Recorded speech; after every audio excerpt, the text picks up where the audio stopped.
नमस्कार, मैं आप सभी के साथ राजीव झा और आप देख रहे हैं सन एक्सप्रेस।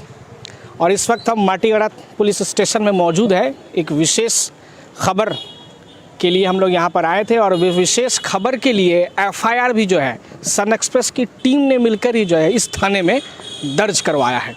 सन एक्सप्रेस की टीम अगर थाने में मौजूद नहीं रहती तो जो पीड़ित पक्ष है उसका शायद एफआईआर भी दर्ज नहीं होता।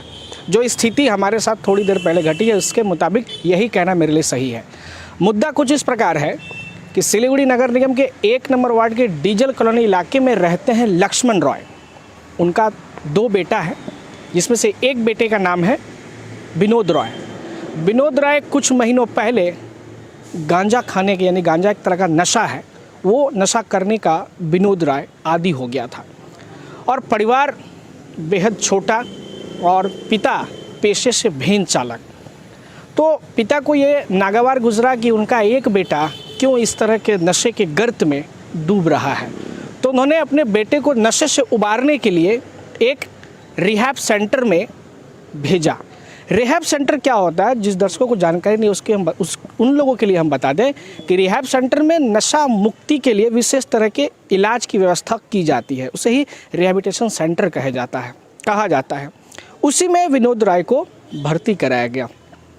उस रिहैब सेंटर का नाम है नॉर्थ बंगाल सोब्रिटी फाउंडेशन। भर्ती कराने के बाद भारी भरकम पैसे भी जो है उस रिहैब सेंटर को दिए गए। करीबन 3-4 महीने के लगभग जब हो गया इलाज, जब चल रहा था, उस समय उसके बाद कुछ लोगों ने, यानी कि रिहैब सेंटर के कुछ लोगों ने परिवार को यह जानकारी दी कि आपके बेटे को वहाँ से निकाल लेना चाहिए। तो पिता और माँ काफ़ी चिंतित हो गए कि आखिर इस तरह का बात लोग हमें आस पड़ोस के लोग क्यों कह रहे हैं। तो उनका कहना था, उनके जो पिता है उनका कहना था कि उन्हें यह जानकारी दी गई कि उनके बेटे के मुंह से, जो कि रिहैब सेंटर में भर्ती है, मुंह से खून निकल रहा है।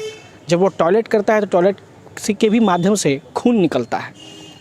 इसके पीछे कारण यह है कि रिहैब सेंटर में इस तरह से टॉर्चर किया जाता है, इस तरह से मानसिक प्रताड़ना की जाती है, इस तरह से फिजिकल यानी कि शारीरिक रूप से जो है उन्हें प्रताड़ना की जाती है कि तमाम तरह की बीमारियां जो है उन्हें ग्रसित कर लेती है। कितना भयावह है इस तरह के रिहैब सेंटर, जो इलाज के नाम पर सबसे पहले तो भारी भरकम फीस वसूलते हैं। उसके बाद उस रिहैब सेंटर में उस युवक के साथ विनोद राय सिर्फ एक उदाहरण है। सिलीगुड़ी माटीगड़ा इलाके में कई सारे ऐसे रिहैब सेंटर हैं जो इस तरह के घिनौनी कार्य को अंजाम देते हैं।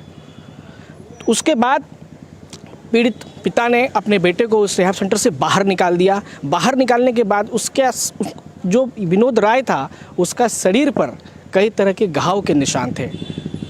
विनोद राय पहले से और दुबला हो गया। अभी हम आपको विनोद राय को कैमरे के समक्ष नहीं ला सकते हैं, क्योंकि वो इस तरह बीमार है कि वो घर से नहीं निकल पा रहा है। उनके पिता यहाँ पर मौजूद हैं। उनके पिता से हम बात करेंगे कि वो कैसे अपने बेटे को फिलहाल देख रहे हैं। ये इनका नाम है लक्ष्मण राय, इन्हीं के बेटे का नाम है विनोद राय और इन्हीं के विषय में हम बता रहे थे आपको। आपके बेटे की वर्तमान स्थिति क्या है, बताइए हमारे दर्शकों को आप। हमारा बेटा के कहना में यही है जे भर्ती किया, उमें भर्ती कला के बाद में हम बिहार चला गया था। हम बिहार गला के बाद में हमको रात में हम आ गया यहाँ पर, तो हम फ़ोन किया जे आप बेटा का नहीं पैसा दिए, हमें दूसरा काम करने पड़ेगा। तो हम बंधन से रुपया उठा के हम उसको 26,000 रुपया दिए। आगे में जब उठा के हमको लड़का के उठवाया तो 8,500 रुपया हम दिया। ले गला के बाद में बोलता है जे 4 महीना 10 दिन रह गया था उसी में, तो बोलता है जे हम 5 महीना का पैसा लेगा हमसे, इतना नहीं तो रात में हम उसको धुलाई देगा, मारेगा, पीटेगा। हम बेटा ये रिहैब सेंटर की ओर से कहा जाता था। तो उसके बाद में हमारा बेटा नीचा गोड़ धरा है जे बाबा हमको निकाल दो, ना तो रात में फिर धुलाई देगा। तो हम माया का मारे बंधन से टाका उठा के सर हम उठा के बेटा के घर। अभी आपके बेटे की स्थिति कैसी है? ना उतना ठीक नहीं है अभी, मैंने घर में चल फिर नहीं सकता है ना, बीमारी है, घाव हो गया है, मुंह से खून गिरता है, पैखाना करता था। तो हमारा लड़का का ऐसा नहीं था। तो अभी भी अभी ऐसे ही था।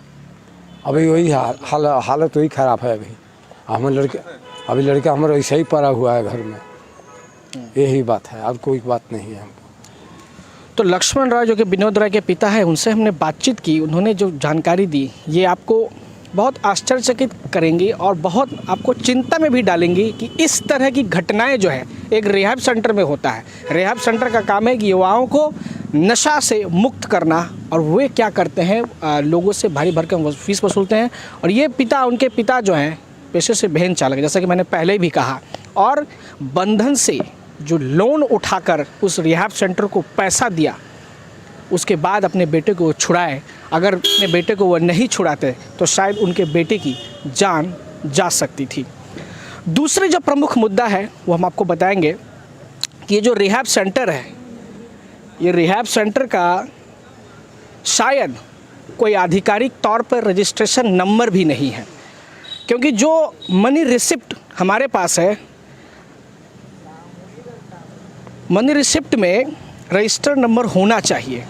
सोसाइटी एक्ट के तहत क्या होता है कि प्रत्येक रिहैब सेंटर को रजिस्टर्ड करना पड़ता है, तो वो रजिस्ट्रेशन नंबर जो है हमें इस मनी रिसिप्ट में नहीं मिला है। इसके मुताबिक है कि विदाउट रजिस्ट्रेशन के, विदाउट सोसाइटी एक्ट के तहत रजिस्ट्रेशन के ये लोग जो है रिहैबिलिटेशन सेंटर चलाते हैं। तीसरी प्रमुख बात ये कि जब हम ये खबर करने पहुँचे, हम सिर्फ नॉर्मल जानकारी लेने के लिए रिहैब सेंटर में पहुँचे, तो वहाँ पर हालांकि लोगों ने उस तरह की प्रतिक्रिया तो नहीं दी, लेकिन जब हम लोग बाहर निकले तो विभिन्न तरह के वाइट कॉलर लोग जो है हमसे संपर्क साधकर इस न्यूज़ को, इस खबर को नहीं करने के लिए पहले तो चेतावनी दी, उसके बाद धमकी भी दी, उसके बाद उन्होंने ये कहा कि हम देखते हैं कि आप लोग कैसे ये खबर कर लेते हैं। वाइट शर्ट, वाइट कॉलर की आड़ में कुछ लोग ऐसे हैं जो प्रतिष्ठित जगह से जुड़कर दलाली करते हैं, ऐसे रिहैबिलिटेशन सेंटर से जुड़कर। ऐसे दलाल समाज के लिए बहुत घातक हैं और समाज में ये वाइट शर्ट लगाकर, यानी कि अपने आप को बेदाग छवि बना करके जो है समाज में घूम रहे होते हैं। ऐसे लोगों से प्रशासन को सख्ती से निपटना चाहिए। ऐसे लोगों को समाज की निगाह में फ्लैश करने का भी काम जो है पुलिस को करना चाहिए। अभी थोड़ी देर पहले ही हम लोगों ने एफआईआर दर्ज करवाई है। हम उम्मीद करते हैं कि माटीगाड़ा थाने की पुलिस इस मामले में कड़ी से कड़ी कार्रवाई करेगी, क्योंकि इस तरह के सेंटर को बंद करना समाज के लिए, देश के लिए, हमारे युवाओं के लिए, उन युवाओं के लिए जो नशा से जूझ रहे हैं, जो नशा मुक्ति के लिए रिहैबिलिटेशन सेंटर में जाते हैं, उनके साथ इस तरह की अमानवीय अत्याचार जो होती है, तो ऐसे रिहैबिलिटेशन सेंटर को चिन्हित कर उन्हें बंद करना चाहिए और ऐसे लोगों को भी चिन्हित करना चाहिए जो इन सब की दलाली भी खाते हैं। हम उम्मीद करते हैं माटीगाड़ा थाने की पुलिस ज़रूर इस मामले में कड़ा कदम उठाएगी। इसी तरह की तमाम कई कवरेजेस की जानकारी के लिए आप लगातार बने रहिए। हमारे साथ विनोद राय के भाई, उनसे वो भी हमसे कुछ कहना चाहते हैं, वो हम जानते हैं। जी गई, क्या कहेंगे आप? मैं रिहैब सेंटर में गया था, कुछ भी सामान वामान पहुंचाता था, साबुन तेल फेल कुछ भी, कुछ नहीं मिलता था। 4 साबुन बेचता था, 1 मिलता था। एक काले पूजा एक मिठाई का डब्बा भेजा था, उसको कुछ नहीं मिला, 1 पीस मिला। और घर जब रिहैब सेंटर में तो नहीं बोलता था, जब मैंने घर डिस्चार्ज करा के देखा तो मैंने उससे पूछा कोई सामान मिला, बोलता कुछ नहीं मिला। तो जिस दिन मंगलवार को छुट्टी करा के लेकर आए, उस दिन वो सोमवार को मेरे को कॉल किया, बोलता अगर आप पैसा नहीं दीजिएगा मुझे दूसरा रास्ता यूज़ करना पड़ेगा। उसने कहा ये बात, तो मेरा फ़ोन रिसीव में अभी भी रखा हुआ, 10 मिनट से बात किया, बोलता कि आप पैसा नहीं दीजिएगा मुझे दूसरा रास्ता यूज़ करना पड़ेगा।